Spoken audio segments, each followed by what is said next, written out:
ભરૂચના ડોક્ટર બાબા સાહેબ આંબેડકર ભવન ખાતે શ્રમિક કામદાર કલ્યાણ સંઘના પ્રમુખ ડીસી સોલંકીની અધ્યક્ષતામાં યોજાયેલ કામદાર સંમેલનમાં ઉપસ્થિત અન્ય પદાધિકારીઓએ વર્તમાન કામદાર પરિસ્થિતિ અને આગામી રચનાત્મક કાર્યક્રમો અંગે માર્ગદર્શન આપી કામદારલક્ષી 6 જેટલા ઠરાવો પસાર કર્યા હતા, જેમાં એમએનસી કંપનીઓની વધતી તાનાશાહી, કોન્ટ્રાક્ટ પ્રથા નાબૂદી, બેરોજગારી, ઈએલઆઈસીની સુવિધા, પાલિકાના કામદારોના પ્રશ્નો, કામદાર સમાજ ભવનના નિર્માણ જેવાનો સમાવેશ થતો હતો। આ કામદાર સંમેલનમાં ભરૂચ, અંકલેશ્વર, ઝઘડિયા અને પાનોલીના ઉદ્યોગોના કામદારો મોટી સંખ્યામાં ઉપસ્થિત રહ્યા હતા। કામદારોનું જે શોષણ થાય છે તેની અંદર ખાસ તો એમએનસી જે કંપનીઓ છે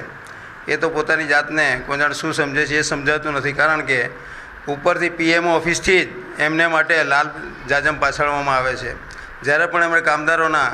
પ્રશ્નો બાબતે એમએનસી કંપનીઓની વિરુદ્ધમાં જો ફરિયાદ કરીએ તો કદાચ દિલ્હીથી એવો હુકમ કરી દેવામાં આવે કે તાત્કાલિક આ પ્રોબ્લેમ સોલ્વ કરો, અને એટલું જ નહીં પણ યુનિયનના લીડર ઉપર પણ દબાણ કરવામાં આવે, કામદારોને કાઢી મૂકવામાં આવે, લીડરોને કાઢી મૂકવામાં આવે, અને આવી જે તાનાશાહી જે ચલાવવામાં આવે છે એને હવે હરગીઝ કામદાર સમાજ સહન કરવાનો નથી, અને એની સામે જે કંઈ પગલાં લેવા પડે તે પગલાં લેવા હવે અમે કટિબદ્ધ થયા છીએ।